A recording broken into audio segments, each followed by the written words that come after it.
안녕하세요. 오늘도 사연살롱을 찾아주셔서 감사합니다. 결혼 10년 차 30대 여성이에요.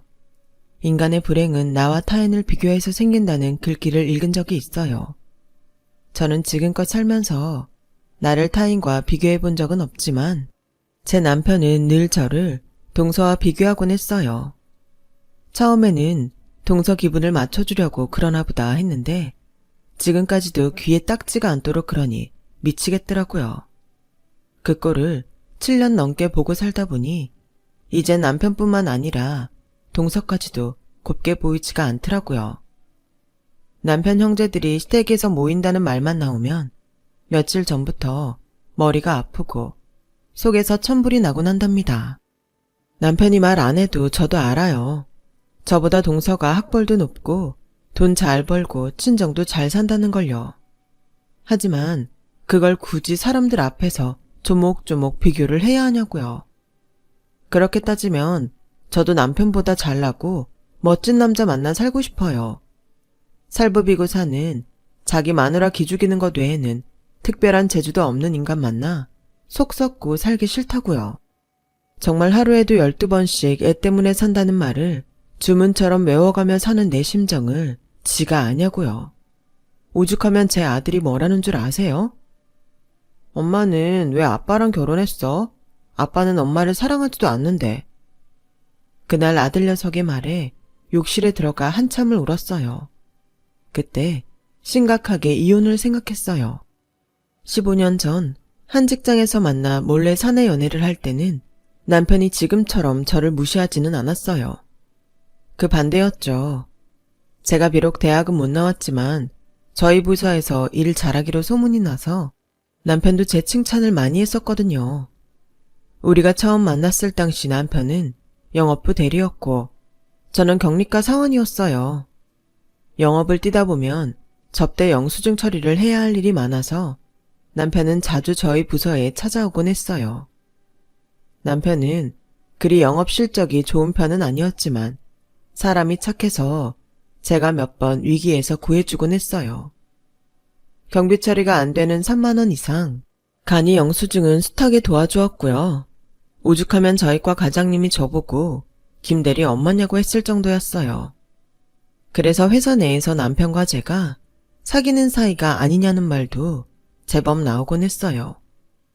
사실 그때까지 저는 남편을 남자로 생각한 적이 단 한 번도 없었어요. 나이 차이도 6살이나 나고 남편이 너무 아저씨 스타일이어서 더 그랬죠. 그런데 남편은 그게 아니었나 봐요. 사람들이 우리 둘 사이를 오해하는 걸 은근히 즐기는 것 같더라고요. 김대리님, 사람들한테 우리 사귀는 거 아니라고 말 좀 해요. 다들 오해하잖아요. 에이, 뭘 그렇게까지 해요. 막말로 우리가 사귀면 안 되는 이유도 없잖아요. 안 그래요? 그 말에 제 표정이 일그러지는 걸 보고서야 남편은 농담이라며 발뺌을 했어요. 하지만 왠지 농담이 진담같이 들리더라고요. 그리고 남편의 진심은 얼마 뒤 밝혀졌어요. 하루는 저희 부서 과장님이 제 자리로 오셔서는 사진 한 장을 내미셨어요. 자기 큰조카라며 보여준 사진 속 남자는 엄청난 근육을 뽐내고 있었어요.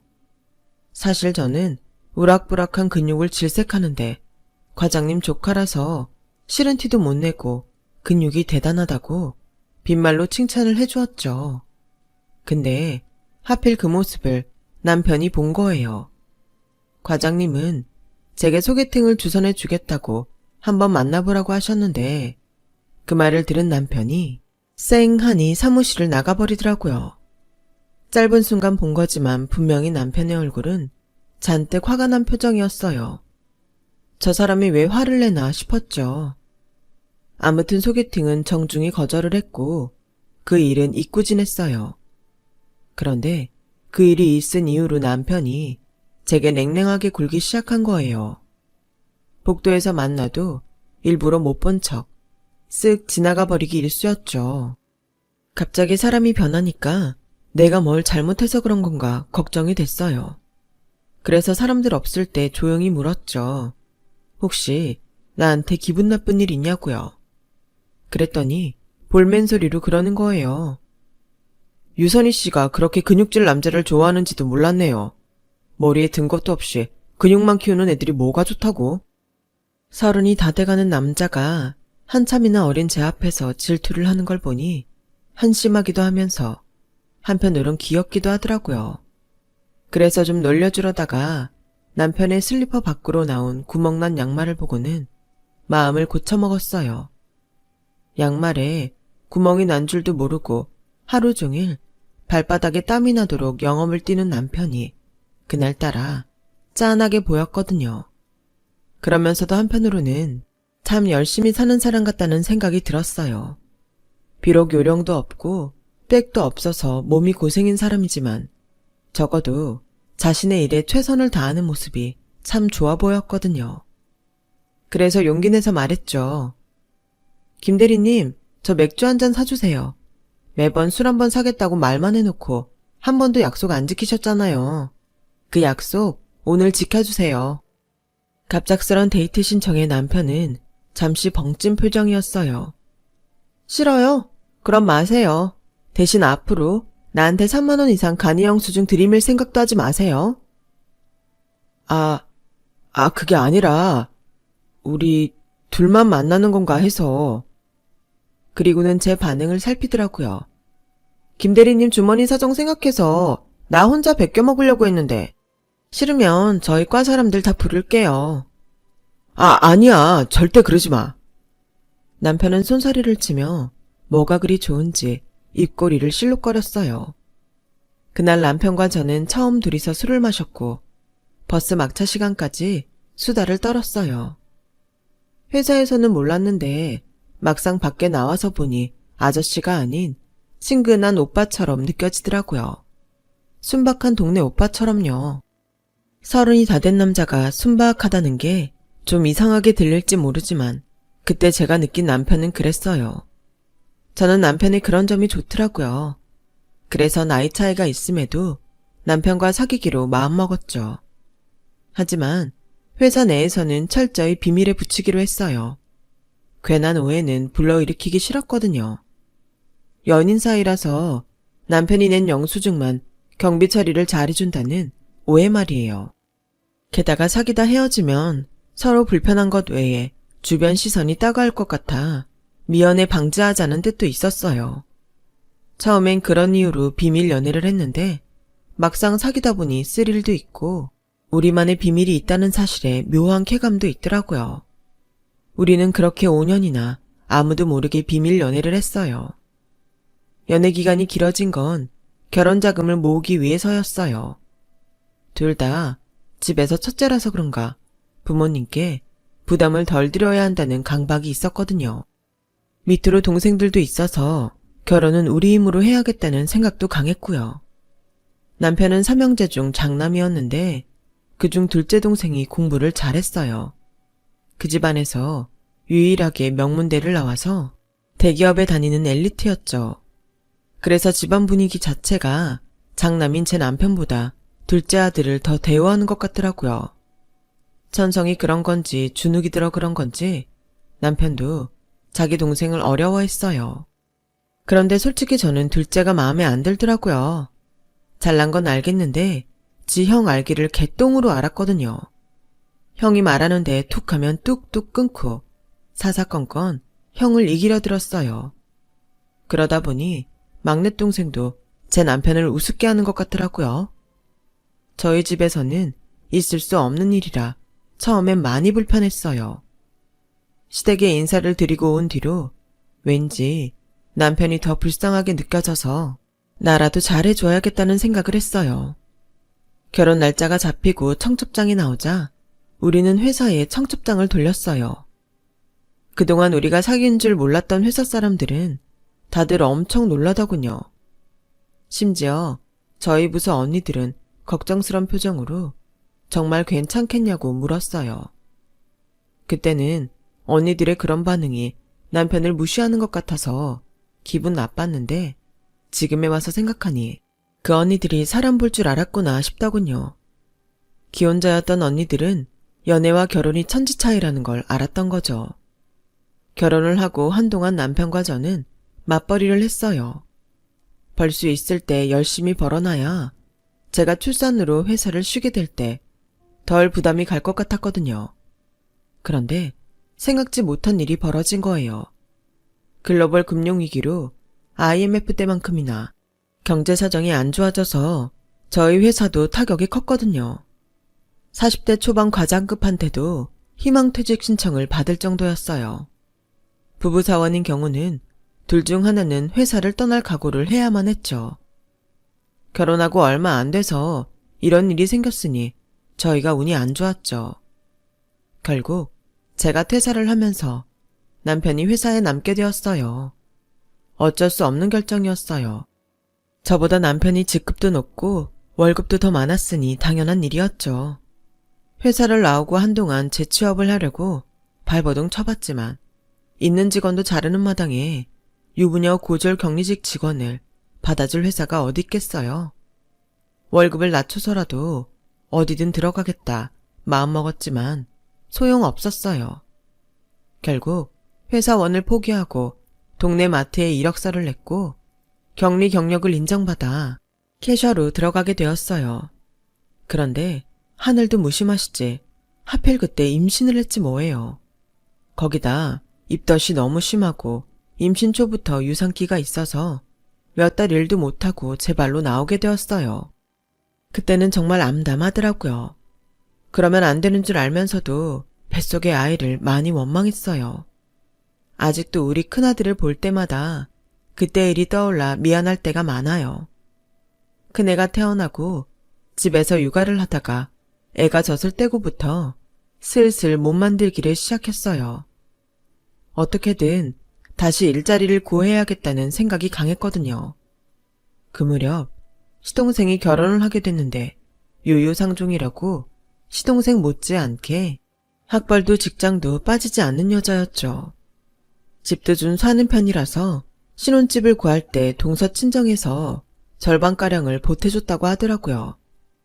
있는 집 딸을 데려와서 그랬는지 저희 시부모님도 둘째 아들 결혼할 때는 집 구하는데 보태라고 결혼자금을 내어주셨어요. 우리 힘으로 전셋집을 구해 살았던 우리 부부와 달리 시동생네는 자가 아파트에서 신혼을 시작했어요. 말은 안 했지만 동선의 집에 가보고 얼마나 부러웠는지 몰라요.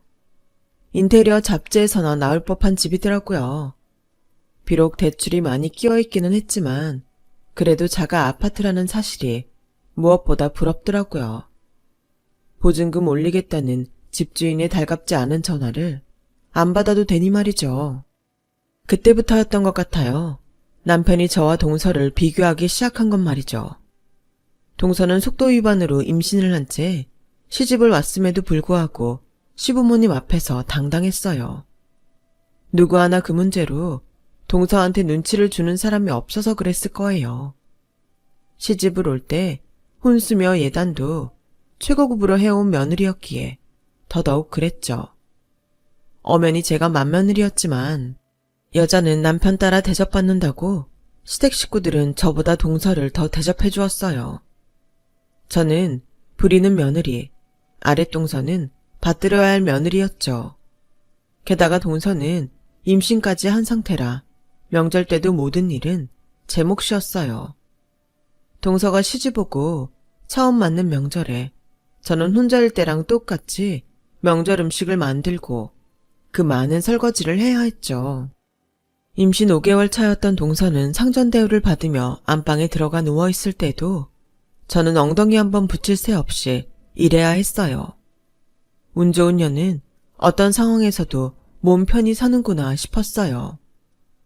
그렇게 독박 명절을 지내고 나니 온몸이 으스러지는 것처럼 아프고 뼈 마디마다 틀어진 기분이었어요. 몸살에 온 건가 싶어서 쌍화탕에 복합 감기약이라도 먹으려는데 왠지 그러면 안 될 것 같더라고요. 여자의 촉이라는 게 있잖아요. 제 몸 상태가 마치 첫애를 임신했을 때랑 같은 게 불안하더라고요. 그래서 약 먹기 전에 임신 테스터를 사다가 검사를 했는데 또 임신을 했지 뭐예요. 그땐 정말 재기하려는 의지 자체가 형체도 없이 짓밟힌 기분이었어요. 화도 안 나더라고요. 다 끝났다 싶었거든요. 명절 연휴가 끝나고 병원에 가보니 임신 10주 차더라고요. 제가 워낙 생리불순이 심해서 생리주기에 신경을 안 쓰고 살았던 게 임신을 뒤늦게 알게 된 원인이었어요. 진작 알았으면 명절에 독박 쓰고 일하지 않았어도 될 텐데 하는 후회가 몰려왔어요. 안 되는 인생은 뭘 해도 안 되는구나 싶었죠. 제 임신 소식에 남편은 싸늘하게 얼굴이 굳어버렸어요. 빈말이라도 축하한다는 말은 끝내 나오지 않더라고요. 첫애 때도 그렇고 둘째 때도 그렇고 온전히 축복해 줄 수 없는 상황이 너무 가슴 아팠어요. 한참 침묵하던 남편은 작정한 듯 한숨을 푹 쉬고는 말했어요. 애 꼭 낳아야겠어. 그게 무슨 소리야? 낳지 말라는 거야? 넌 애가 왜 그렇게 미련하냐? 우리 상황 뻔히 알면서 피임 정도는 알아서 했어야지. 어떻게 넌 생각이란 게 없냐고. 재수씨 좀 봐. 회사 일 지장 없게 임신 계획 확실히 잡아서 애 갖는 거. 너한테 그 정도까지 바라지는 않아. 하지만 적어도 형편은 생각해서 애를 가져야 할 거 아냐. 누가 들으면 애를 저 혼자 몰래 만들었는 줄 알겠더라고요. 좋아. 100번 양보해서 당신 말대로 동서가 똑똑해서 계획 임신했다고 치자. 애 갖는 게 여자 혼자 힘으로 된다고 생각해? 당신은 피임을 내 탓으로만 돌리는데 가장 쉬운 피임은 콘돔이야. 피임약은 여자 몸에 해롭지만 콘돔은 남자 몸에 아무 무리도 주지 않는다고. 그 쉬운 걸 당신이 안 해놓고 어떻게 모든 걸 내 탓으로만 돌려? 기세등등하게 저를 몰아세우던 남편은 자기가 불리해지자 화를 냈어요. 아, 됐어. 말도 안 통하는 너하고 내가 무슨 말을 하겠냐? 이래서 똑똑한 여자랑 결혼했어야 하는 건데 대학도 못 나온 너랑 내가 무슨 대화를 하겠냐? 차라리 내가 참고 말지. 그깟 시답자는 대학 좀 나왔다고 자기가 불리할 때마다 대학 못 나왔다는 소리를 해대는데 정말 그놈의 주둥이를 미싱으로 확 박아버리고 싶었어요. 제 임신 소식을 들은 시어머니는 당연히 애를 낳아야지 무슨 소리냐며 제 남편을 탓하셨어요. 돈 무서워 이미 벤 애를 안 낳는다는 게 말이 되니? 그랬다면 니들 전부 세상비 못 봤을 거다. 여기까지만 들어보면 그래도 어른은 어른이구나 했어요. 그런데 끝까지 들어보니 시어머니는 역시 시어머니더라고요. 애야 낳기만 하면 봐줄 사람은 지천에 깔렸는데 뭔 걱정이야. 안사돈도 있고 큰애 여동생도 있는데 뭐가 걱정이라고. 애를 낳느니 마느니 말들이 많아. 쓸데없는 생각 말고 애 낳아. 참 큰애야, 너 잡채 좀 만들어서 작은 애한테 갖다 줘라. 둘째가 지난 설에 먹은 잡채 생각이 난다고? 그거 해달라는데 그거 네가 만든 거잖니? 입덧 때문에 뭘 통 못 먹는다고 하니까 그거라도 해다가 먹여야지. 어쩌겠니? 많이 할 것도 없이 한 접시만 해다가 갖다 줘라. 어차피 입덧할 때는 생각이 그때그때 변해서 갖다 줘도 안 먹을지도 모르니까. 어머님, 저도 요즘 입덧이 심해서 음식 냄새 맡기 힘들어요. 저도 임신한 거 아시면서. 그랬더니 남편이 득달같이 달려들어선 이러는 거예요. 넌 임신 경험자잖아. 애 처음 가진 사람이랑 어디 갔니? 밥만 잘 챙겨 먹으면서 그깟 잡채 하나 만들어주기 싫어서 핑계냐? 너 혹시 재수씨 임신한 거 보고 샘나서 일부러 피임 안 한 거 아니야? 남편은 애 못 낳게 했다고 제가 시어머니를 집에 부르자 그게 얄미워 일부러 제 속을 긁어댔어요. 몸만 컸지 속은 밴댕이 소갈딱지만도 못한 남자였죠. 저는 울렁거리는 속을 달래가며 잡채를 만들어 동서한테 가져다 줬고 어머님의 그런 심부름은 이후에도 몇 번이나 이어졌어요. 처음에는 같은 임산부 처지에 괜히 손이 동서를 부려먹는 것 같다며 미안한 척이라도 하던 동서는 비슷한 상황이 이어지자 아예 당연하게 받아들이더군요.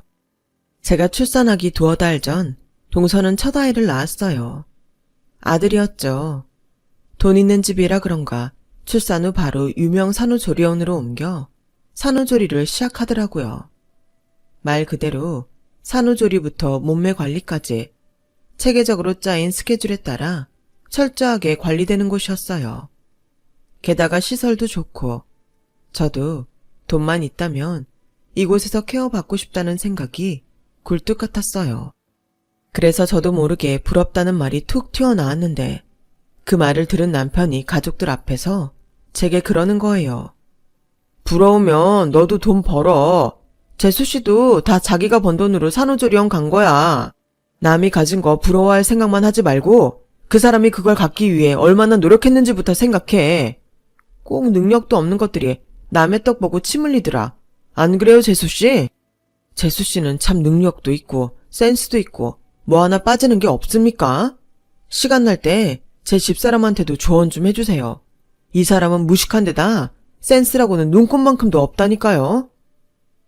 가족들 앞에서 저를 깎아내리며 동서 칭찬을 한 남편 때문에 저는 속이 문드러졌지만 남편도 가족들도 이런 제 생각은 조금도 안 하더라고요.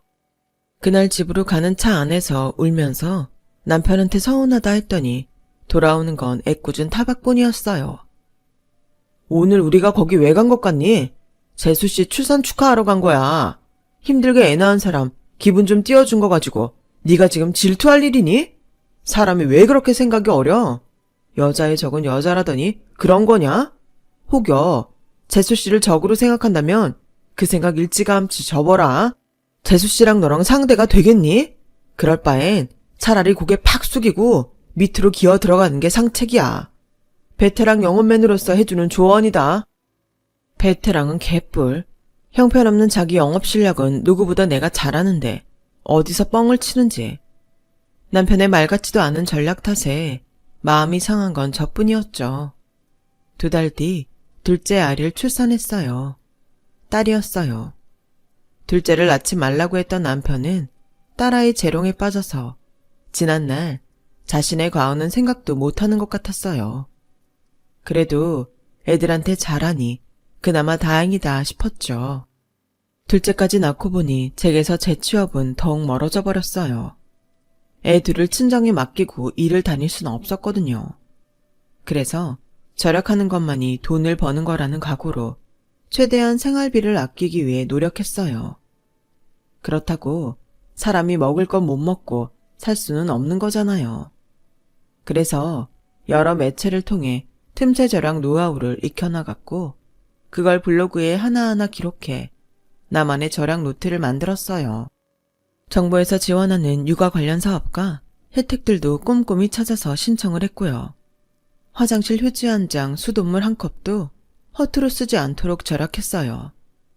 아이가 다니는 어린이집에서 철마다 하는 아나바다 캠페인에 참여해 둘째한테 필요한 유아용품도 구하고 유치원 엄마들을 통해 딸아이 옷이랑 장난감, 책 등도 얻었을 수 있었어요.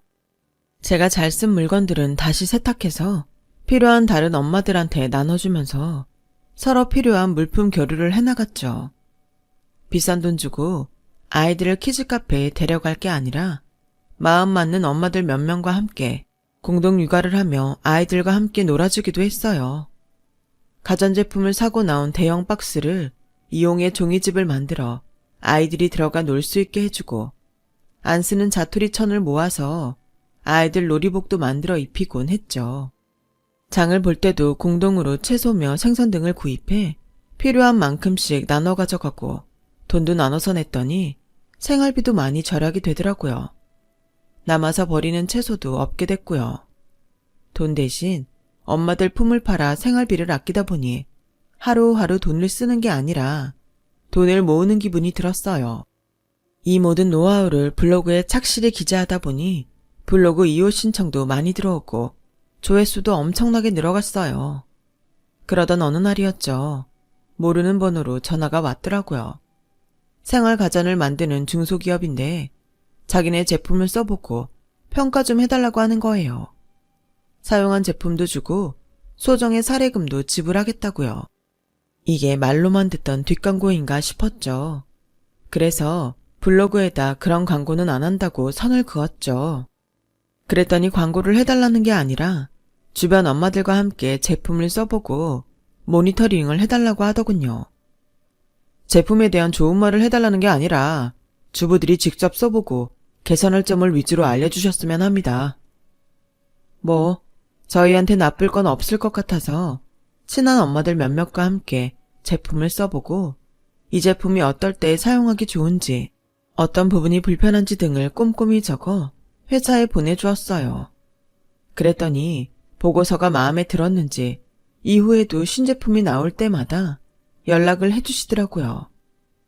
그렇게 사용해본 제품들 중 쓸모있고 가성비 좋은 제품들은 엄마들한테 부탁을 받아서 회사에 주문을 넣어주기도 했어요.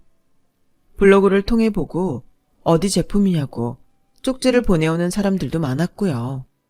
이래서 블로그로 광고 수익을 얻을 수 있다고 하는가 보다 생각하게 됐죠. 하지만 절약 생활에 관한 제 블로그를 제품 홍보, 판매 수단으로 이용하다가 혹여 제품에 이상이 있어서 문제가 생기면 어쩌나 걱정이 되더라고요. 내 이름을 건 블로그에서 판 물건이면 내가 책임을 져야 하는 게 맞으니까요. 그래서 과감히 제품 문의나 구매 신청은 받지 않기로 했어요. 그리고는 오직 내가 습득한 생활의 노하우를 바탕으로 블로그를 채웠어요. 그랬더니 오히려 사람들한테 돈벌이가 아닌 정보로 승부하는 블로그란 인상을 줄 수 있어서 훨씬 호응이 좋더라고요. 물론 광고 수입은 없었지만요. 남편은 제가 일도 않고 집에서 애들이랑 놀고 있다고 생각했겠지만 저도 나름대로 절약을 통해서 생활비를 줄여나가고 있었어요. 제가 나가서 일을 하게 되면 고정된 수입은 생기지만 그만큼 내 아이들을 케어하는데 따로 들여야 할 비용이 들잖아요. 계산을 해보니 그 돈이 제가 직접 육아를 하며 절약하는 비용보다 더 들더라고요. 거기다 블로그를 통해 벌어들이는 수익까지 계산하면 제가 집에서 육아를 하는 게 이익이었죠. 그걸 모르는 남편은 마치 저를 집에서 놀고 먹는 식충이 취급을 했지만요. 아무리 가계부를 증거 삼아 상황을 설명해도 들을 생각을 안 했죠. 어쩌겠어요. 말해줘도 안 듣는걸요. 집에서 벌어들이는 부수입으로 주식 투자도 하고 한때 유행하던 코인도 하면서 조금씩 주머니를 불려나갔고 그렇게 모은 돈으로 남편 차를 바꿔주자 그때야 남편도 조금은 놀라는 눈치더라고요. 그러면서 혹시 자기가 그간 번 돈으로 산 게 아닌가 의심하더군요. 말했잖아. 내가 집에서 놀고 있는 건 아니라고. 나도 나름대로 돈을 벌고 있었단 말이야. 이 차에는 당신 돈 1원도 안 들어갔다고. 그러니까 앞으로는 제발 집에서 놀고 먹는다는 말은 안 했으면 좋겠어. 남편 앞에 차키를 던져주며 그간 쌓였던 한풀이를 했어요. 비록 중고차긴 했지만 가정주부가 부업으로 차를 샀다는 말에 시댁 식구들도 조금 놀라는 눈치였어요. 그래? 큰애 니가 아주 맹탕은 아닌 모양이구나. 아무튼 애썼다. 어머님도 모처럼 제게 칭찬을 다 해주시더라고요. 그런데 기왕 재주 부리는 거 작은 애 대신 승민이 생일잔치 좀 준비해라. 너도 알다시피 작은 애가 좀 바쁜 애니? 이번에 승진까지 해서 요즘 눈코 뜰 새 없이 바쁘다더라. 밖에서 돈 버는 애한테 지 아들 생일까지 챙기게 할 순 없잖니. 별로 할 건 없고 케이크랑 간식 좀 준비해서 승민이 유치원에 좀 갖다 줘. 요샌 뭐라더라? 그 간식 키트? 뭐 그런 걸 해다가 보내면 유치원에서 애들한테 나눠준다더라고. 또 뭐라고 하던데? 암튼 난 당최 뭔 말인지 잘 모르겠으니까 작은 애랑 통화하고 하라는 대로 다 해줘. 살림 잘하는 며느리 이럴 때 안 써먹으면 언제 써먹냐? 제 칭찬을 하시는 줄 알았는데 결론은 동서 대신 동서 아들 생일잔치 준비를 떠맡기시라는 거였어요. 어머님이 가시고 혼잣말로 볼멘 소리를 했더니 대뜸 남편이 그러더군요. 네가 살림 잘한다고 자랑질 할 때부터 이렇게 될 줄 알았다. 너 잘하는 거니까 재수씨 좀 도와줘. 있는 재주 썩히지 말고. 약 올리듯 한 소리하곤 잽싸게 자동차 키를 들고 나가는 남편을 보자 저런 게 뭐가 이쁘다고 차를 바꿔줬나 후회가 밀려왔어요. 애들 태우고 다니는 것만 아니라면 당장 뺏고 싶었죠. 열을 식히고 동서한테 전화를 했더니 요구사항이 엄청나더라고요. 자기애 다니는 유치원 엄마들은 유기농 아니면 안 먹이니까 간식은 유기농 제품에 GMO 식품으로 선별해 개별 포장해서 30개를 준비하라고 했어요. 간식은 유기농 과일 주스와 유기농 밀로 만든 쿠키, 자연 방목한 소에서 얻은 우유가 듬뿍 들어간 밀크 초콜릿과 유기농 사탕으로 구성하고 케이크는 강남에 있는 유명 파티쉐가 만든 유기농 당근 케이크로 사가라고 하더군요. 비용은 형님 계좌로 넉넉하게 보내드릴 테니까 질 좋은 제품으로 골라서 준비해주세요. 아, 젤리는 안 돼요. 애들 치아에 무리가 가면 안 되니까. 그리고 포장도 신경 좀 써주세요. 아예 업체에서 주문해서 스티커랑 리본 세트도 맞춰주시고요. 아, 스티커에 들어갈 문구는 제가 문자로 보내드릴게요. 살림 잘하는 형님 덕을 이렇게 보게 될 줄은 몰랐어요. 아주 상사가 부하 직원한테 업무 지시 내리는 것처럼 조목조목 빠짐없이 요구사항을 말하더군요. 같이 애 키우는 입장이라서 이번 한 번은 봐준다 생각하고 열심히 준비해 보냈어요. 그랬더니 유치원 엄마들이 어쩌면 이렇게 준비를 잘했냐며 어느 업체에서 했는지 묻더래요. 그래서 손윗동서가 해줬다고 했더니 자기들 생일 차례 때 부탁 좀 해도 되겠냐고 묻더라는 거예요. 물론 수고비는 제대로 주겠다고요. 생각해보니 괜찮겠다 싶었어요. 사실 뭐 그리 어려운 일도 아니고 한 이틀 고생하면 되니까요. 그 말을 들은 남편은 무릎을 치며 그러더군요. 역시 대기업 다니는 유능한 재수씨는 달라도 다르네. 당신이 집에서 노는 거 불쌍해서 이렇게 일감도 따다주고 자긴 정말 손아래똥서 잘 만난 줄 알아. 덕분에 한 몇 년 부수입 제대로 올리게 됐잖아. 당신은 그걸 말이라고 해? 이게 다 동서 덕분이라고? 그놈의 재수씨 사랑 아주 눈물겹다. 결국 남편의 말에 이번에도 화만 제대로 나게 됐어요. 그런데 얼마 뒤 황당한 일이 벌어졌지 뭐예요. 결혼 10주년이라고 제게 사준 명품 백을 들고 오랜만에 만난 친구랑 백화점에 갔는데 거기 매장 직원이 제 가방을 보고는 짝퉁이라고 그러지 뭐예요. 남편이 결혼 10주년 기념 선물로 사준 건데 그럴 리 없다고 했더니 매장 매니저가 나와서 보더니 정말 가품이 의심되니 제품을 산 곳에서 잘 알아보라고 하더군요. 잘 사는 친구 앞에서 기죽기 싫어 들고 나간 가방이었는데 결국 그 가방 때문에 공개적으로 망신살 뻗치게 되었죠. 웃긴 건 남편의 태도였어요. 그럼 돼지 목에 진주 목걸이라도 채워줘야 했다는 거야? 어차피 집구석에서 뭉개고 있으면서 그런 백 들고 나갈 일은 있겠니? 제대로 쓰지도 못할 거 뭐하러 비싸게 정품을 사? 짝퉁도 이렇게 잘 나오는데 싫으면 쓰지 말던가. 돼지 목에 진주 목걸이라니. 남편한테 저는 그런 존재였던 거예요. 그런데 그게 끝이 아니었어요. 남편이 낭떠러지에 서 있는 내 등을 떠미는 사건이 벌어졌거든요.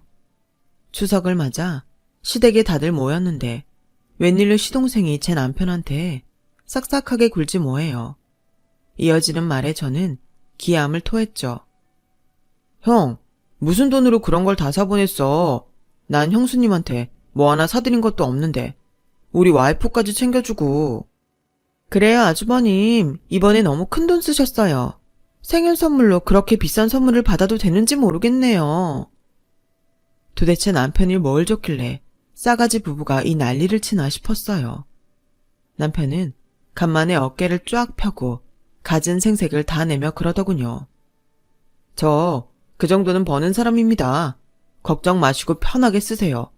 우리 집사람 백 하나 사주려고 백화점 갔다가 재수씨 생일인 게 생각나서 하나 산 거예요. 부담 갖지 마세요. 백? 무슨 백을 샀길래 그래? 설마 자기 나한테 줬던 짝퉁백 동서한테도 사준 거야? 이 인간이 정말? 그거 들고 다니다 망신당하면 어쩌려고 그래? 그랬더니 동서가 토끼 눈을 하고 그러는 거예요. 형님, 짝퉁이라뇨. 그거 정품 맞아요. 죄송한 말이지만 실은 제가 매장 가서 확인까지 했거든요. 이거 보세요. 이게 어딜 봐서 짝퉁이에요? 형님도 참. 동서는 생누랑 숄더백을 들어보이며 활짝 웃었어요. 못해도 200은 되는 명품백이었죠. 그걸 보자 발끝에서부터 뜨거운 기운이 끌어올랐어요. 표정은 그대로 굳어버렸고요. 그러자 남편이 위기감을 느꼈는지 말까지 더듬으며 변명을 하더군요. 여보, 그게 말이야.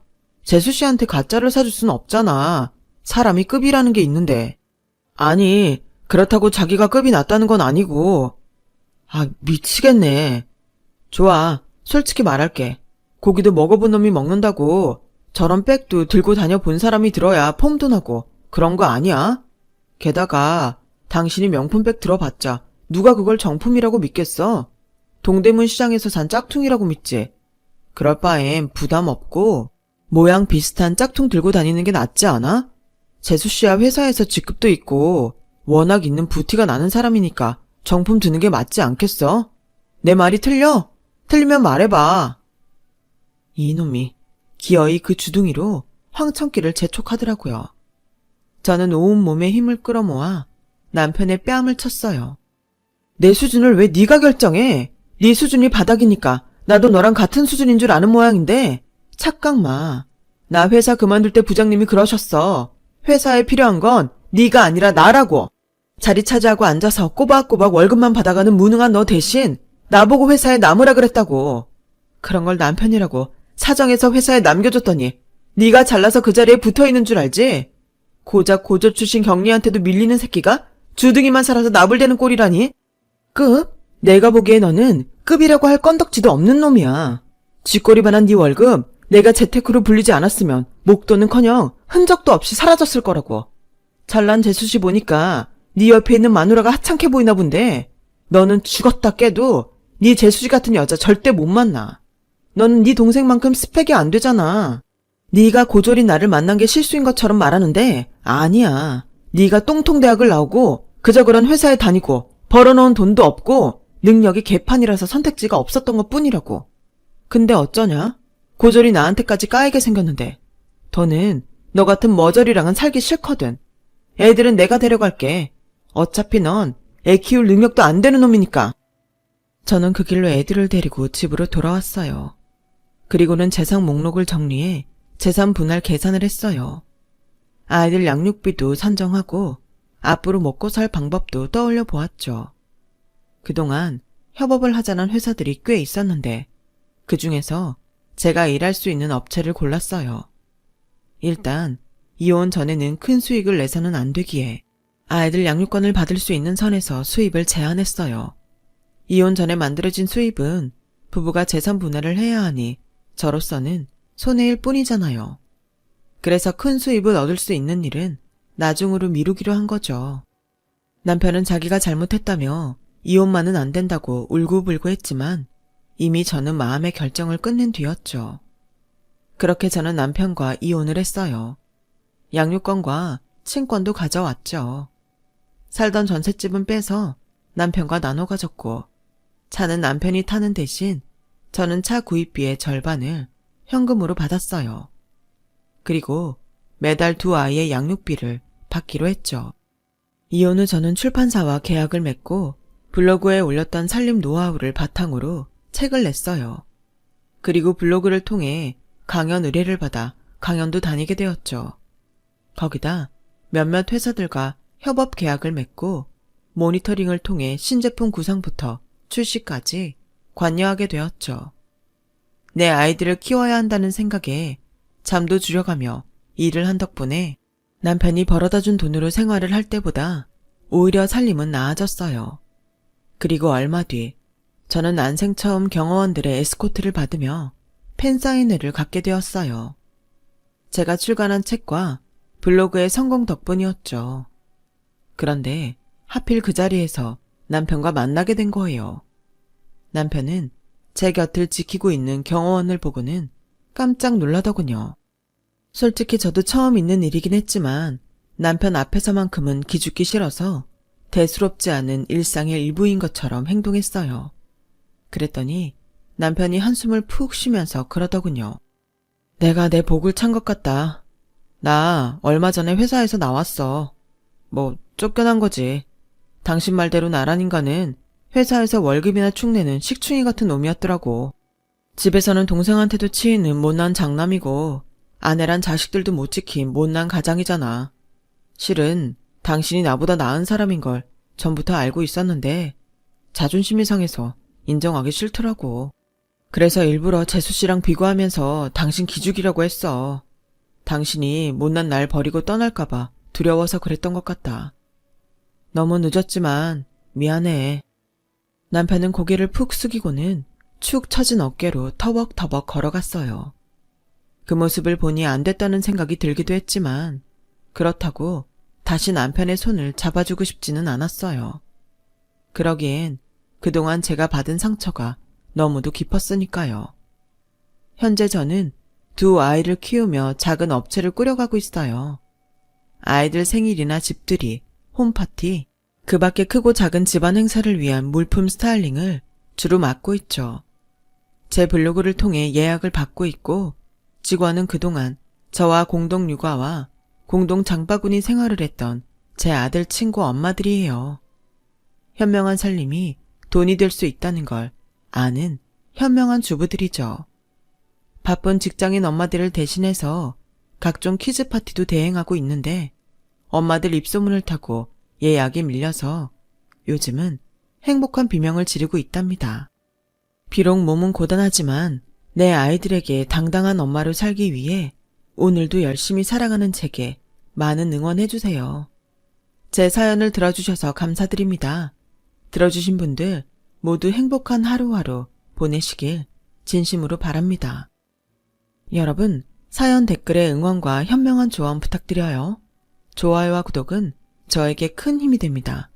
오늘도 좋은 일 가득하세요.